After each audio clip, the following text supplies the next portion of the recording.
আল্লাহ তাআলা বলেন, قُلْ لَوْ كَانَ الْبَحْرُ مِدَادًا لِكَلِمَاتِ رَبِّي لَنَفِدَ الْبَحْرُ قَبْلَ أَن تَنفَدَ كَلِمَاتُ رَبِّي وَلَوْ جِئْنَا بِمِثْلِهِ مَدَدًا।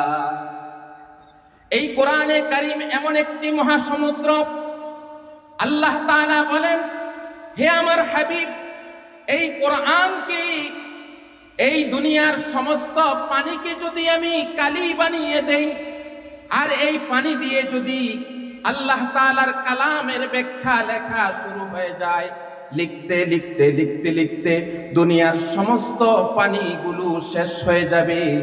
ওয়ালাউ জিনা বিমিসলিহি মাদাদা, আল্লাহ তাআলার কালামের ব্যাখ্যা লেখা শেষ হবে না। সুবহানাল্লাহ। এই কোরআনে কারীম একটি মহাসমুদ্র, মহাসমুদ্রের তলদেশ পাওয়া যায়। মহাসমুদ্রের তলদেশ যদি পাওয়া না যেত, টাইটানিক জাহাজ পেল কি করে? ঠিক কিনা বলেন? কিন্তু কোরআনে কারীম এমন একটা কিতাব, আপনি এই পৃথিবীর জন্মলগ্ন থেকে এই পর্যন্ত 1500 বছর আগ থেকে নিয়ে এই পর্যন্ত শুধু কোরআনের মুজিজা, কোরআন থেকে নতুনত্ব বের হচ্ছে। কোরআন দিয়ে মানুষ বিজ্ঞান আবিষ্কার করেছে, কোরআন দিয়ে মানুষ সায়েন্স আবিষ্কার করেছে। কিছু মানুষ আছে বুঝে না, শুধু মনে করে কোরআনে কারীম শুধু তেলাওয়াত করার জন্য এসেছে। কোরআনে কারীম হলো এমন একটি কিতাব, 1500 বছর আগ থেকে কোরআনে কারীম তেলাওয়াত হয়। সূরা ফাতিহা প্রতিটি মসজিদে 5 ওয়াক্ত নামাজের সময় তেলাওয়াত হয়। একটা গান যদি আপনি বারবার শুনেন, বারবার শুনতে শুনতে ভালো লাগে না, আমি বলি বেটা বাদ দে, দত্তরি রাখ, এটা এই গানটা অনেকবার শুনছি, ঠিক কিনা? সূরা ফাতিহা আজকে এশার সময় আপনারা শুনেছেন কিনা বলেন? আমি তো শুনবো, কিয়ামত পর্যন্ত যত জেনারেশন এসেছেন সবাই শুনবে, ঠিক কিনা বলেন?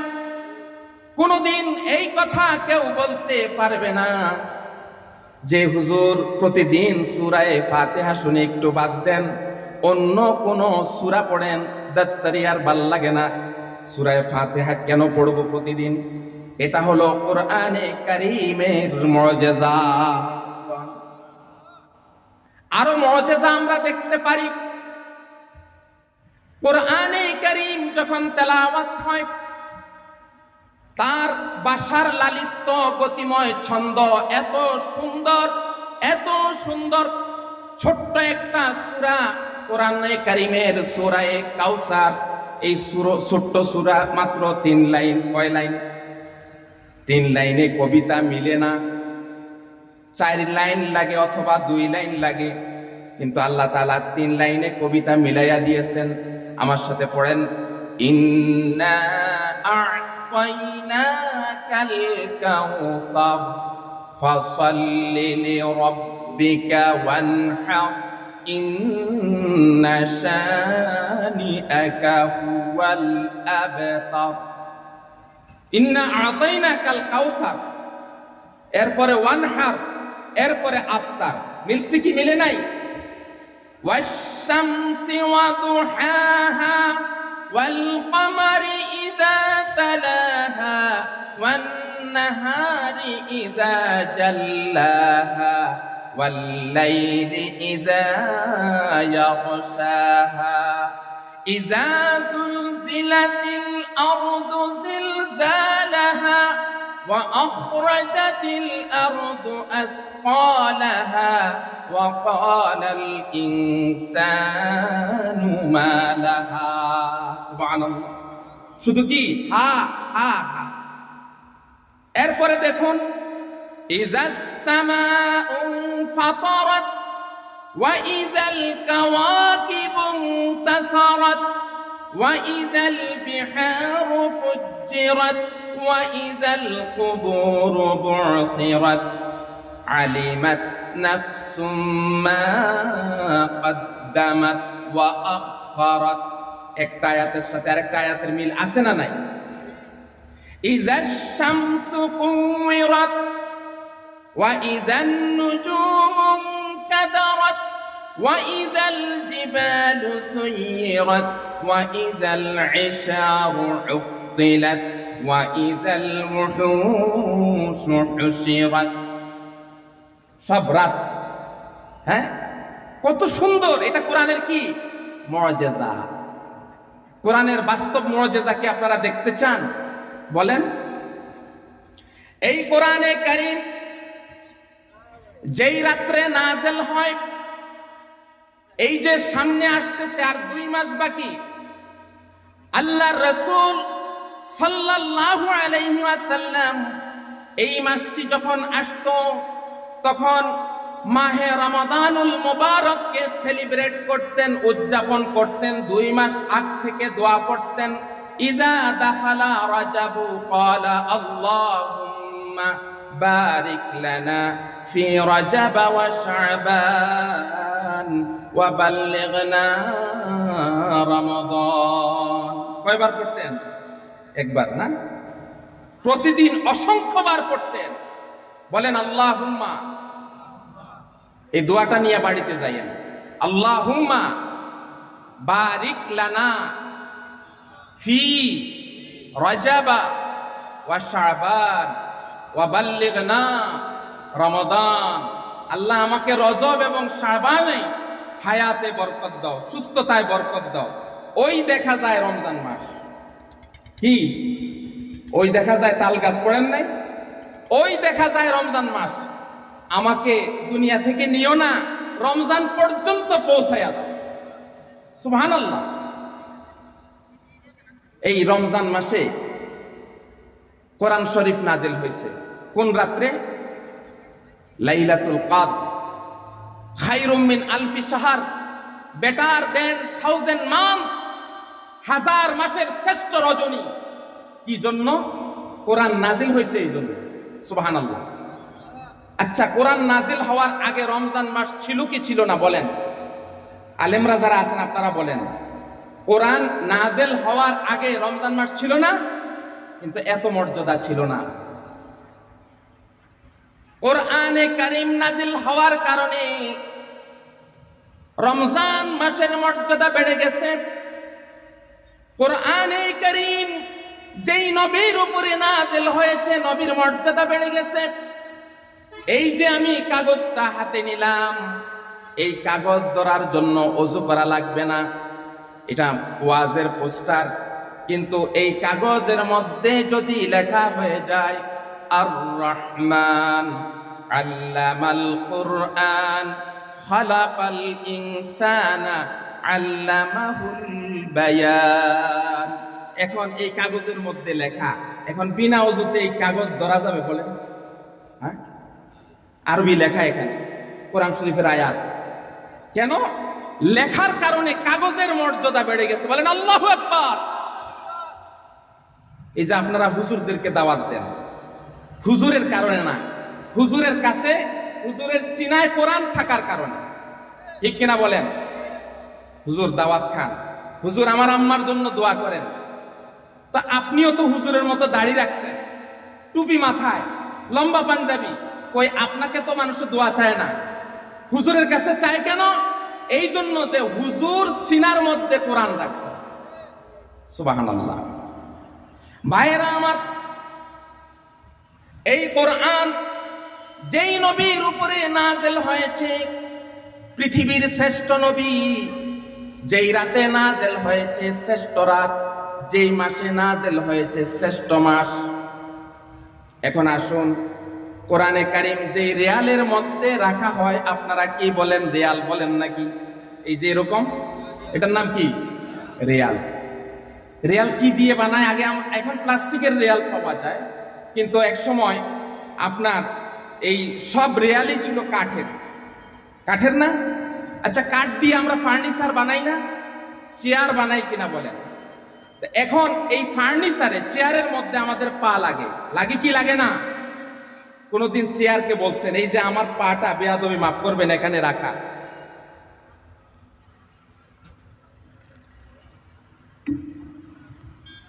এই যে পাটা এখানে রাখা কিসের উপরে রাখা? কাঠের উপরে। এখন কাঠকে যাওয়ার সময় বলবো যে হে কাঠ, এ তোমার উপরে আমার পা রাখছি, আমাকে মাফ করে দিও, বলবো নাকি? বলবো না। কিন্তু এই রিয়াল, কোরআনে কারিম রিয়ালের সংস্পর্শে কোরআনে কারিম যাওয়ার কারণে, রিয়াল কোরআনে কারিমের সংস্পর্শে যাওয়ার কারণে রিয়ালের মর্যাদা এত বেশি বেড়ে গেছে, এত বেশি বেড়ে গেছে। হঠাৎ করে ভুলক্রমে রিয়ালটার মধ্যে পা লেগে গেছে, আমরা সালাম করি কিনা বলেন? ছোট বাচ্চা রিয়ালের মধ্যে পা দিয়ে দিয়েছে, এটাকে গোড়া বানাইয়া রিয়ালের উপরে বসছে। মায় দেখে বলতেছে এই করলে কি এটা? এইটার মধ্যে কোরআন রাখা হয়। সামান্য একটা কাঠের মর্যাদা আল্লাহ তাআলা, এই কাঠ কোরআনের সংস্পর্শে যাওয়ার কারণে কাঠের মর্যাদা বেড়ে গেছে কিনা বলেন?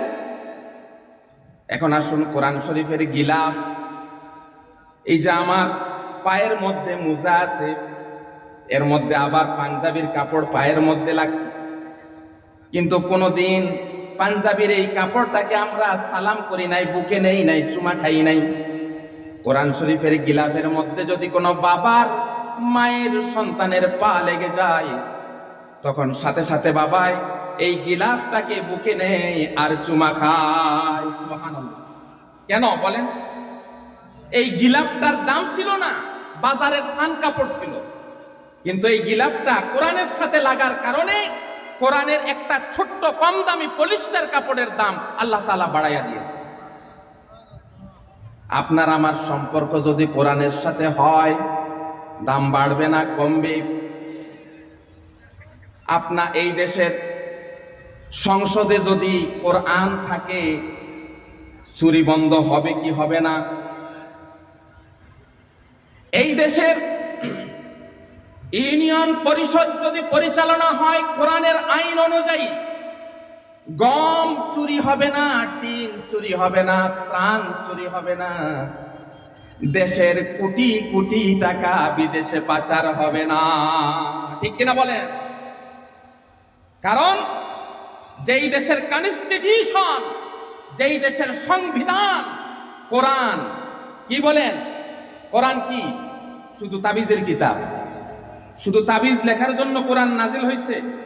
আমি যারা তাবিজ লেখেন আমি ছোট করছি না, এটা দিয়ে আয়াত লিখে আপনি দিতেছেন, আলহামদুলিল্লাহ ভালো, কিন্তু শুধু এটার জন্য নাজিল হয় নাই। কোরআন শুধু রিডিং পড়ার জন্য নাজিল হয় নাই। অবশ্য কোরআনের মর্যাদা মুআজিজা হলো কোরআন না বুঝে রিডিং পড়লেও কি হয়? সওয়াব হয়। Meaning of Quran, message of Quran, significance of Quran, Quran কি বলছে? এই যে মনে করেন আপনার আব্বা একটা চিঠি লিখছে, বিদেশ থেকে একটা মেসেজ পাঠাইছে আপনার জন্য, ইংরেজিতে লিখে পাঠাইছে।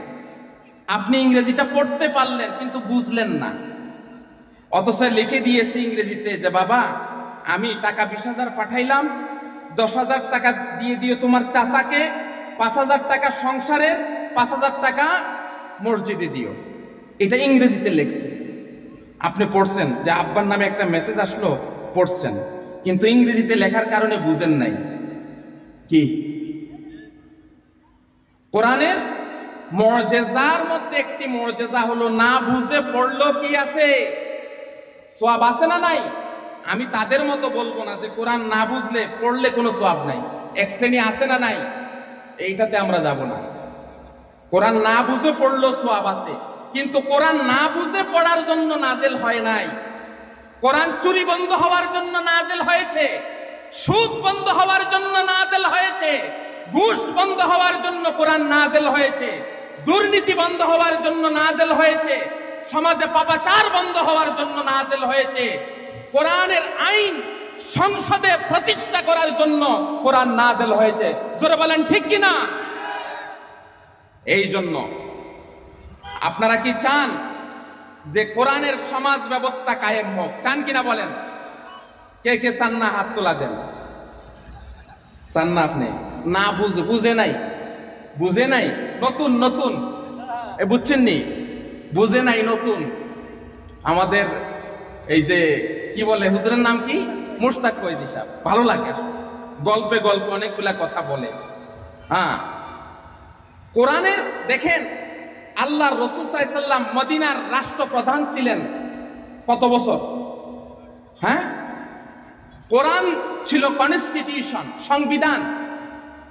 বাংলাদেশের সংবিধান যারা রচনা করেছেন, লিখেছেন, মানুষে লিখেছে।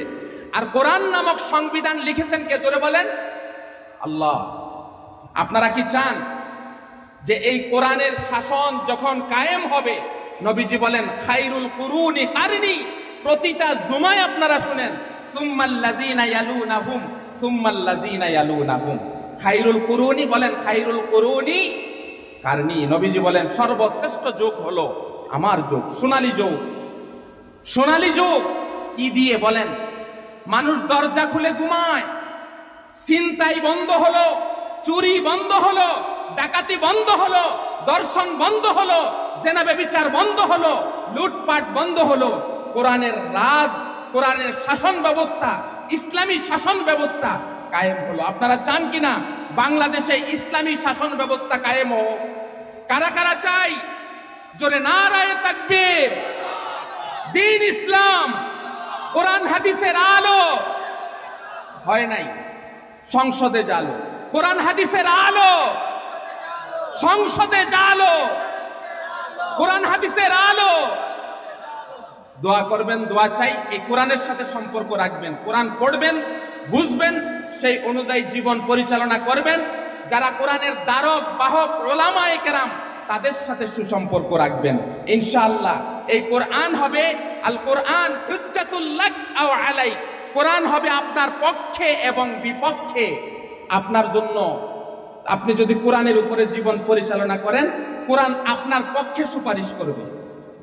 আর কোরআনের বিরোধিতা করেন, আলেমদের বিরোধিতা করেন, যারা ইসলামী সংগঠন করে, যারা ইসলামী আদর্শের উপরে যারা জীবন পরিচালনা করতে চায়, সমাজ ব্যবস্থা কায়েম করতে চায়, তাদের বিরোধিতা করেন। তার মানে তাদের বিরোধিতা নয়, কিসের বিরোধিতা? কোরআনের বিরোধিতা। একজন আলেমের বিরোধিতা মানে কোরআনের বিরোধিতা করা, কারণ আলেমের সিনার মধ্যে কোরআন।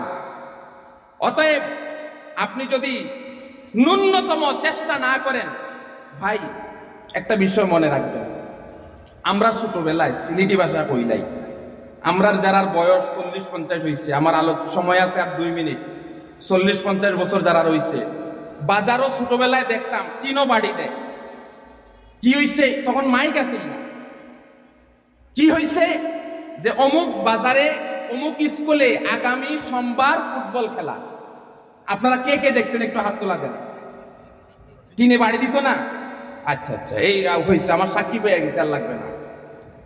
আর নাহলে নতুন জেনারেশন বলবে যে হুজুরে কি বলে, 2025 সাল, টিনে বাড়ি দিত। শুনেন, আমরা ওই যে মাইকের চুঙ্গাতে আজান দিত, এখন ব্লেন্ডার বের হয়ে মহিলারা পাটাপুতা চিনে না, চিনিনি বলেন ব্লেন্ডার। তো এখন এই যে চুঙ্গার মধ্যে আজান দিত, এক হাতে মুয়াজ্জিন সাহেবের চুঙ্গা ধরতো, আরেক হাতে আজান দিত, আরেক হাতে কানে ধরতো, ঠিক কিনা বলেন? কানের ছিদ্রের মধ্যে আঙ্গুল ঢুকাইতো। তো যে কথা বলতেছিলাম, ওই বাজারে টিনে বাড়ি দিলে সবাই জিজ্ঞেস করতো কি ভাই কি না, আগামী পরশুদিন এই অমুক স্কুলের মাঠে ফুটবল খেলা।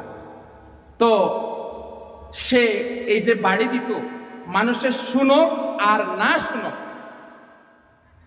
নির্ধারিত সময়ের পরে সে তার মজুরি পাইতো কি পাইতো না বলেন? পেয়ে যেত। মানুষের যাইলে যাক, না যাইলে না। আমি আপনাদেরকে ছোট্ট একটা উদাহরণ দিলাম। আপনি ইসলামী রাষ্ট্র ব্যবস্থা কায়েমের জন্য চেষ্টা করবেন, এতে কায়েম হোক আর নাই হোক, মানুষের শুনুক বা না শুনুক, আল্লাহ তাআলা আপনাকে কোরআন প্রতিষ্ঠা করার, কোরআনের আইন, কোরআনের রাষ্ট্র ব্যবস্থা পরিচালনা করতে গিয়ে যে শ্রম দিয়েছেন, মেহনত করেছেন, টাকা খরচ করেছেন, আপনি বুদ্ধি মেধা ব্যয় করেছেন, এই জন্য আল্লাহ তাআলা আপনাকে নাজাতের উসিলা করে দিতে পারেন। আমরা শুধু থাকা খাওয়ার জন্য আসি নাই, খাইলাম ঘুমাইলাম, 5 ওয়াক্ত নামাজ পড়লাম না, আমাদের আরেকটা দায়িত্ব আছে যে রাষ্ট্রের মধ্যে ইসলামী হুকুমত পয়দা করা। জোরে বলেন ঠিক কিনা? আল্লাহ তাআলা আমাদের সবাইকে কোরআন ভিত্তিক, কোরআন নামক কনস্টিটিউশন ভিত্তিক ইসলামী হুকুমত যেন বাংলাদেশে পয়দা হয়, সেই তৌফিক যেন আল্লাহ তাআলা দান করেন। বলেন আমিন। ওয়া আখিরু দাওয়ানা আনিল হামদুলিল্লাহি রাব্বিল আলামিন।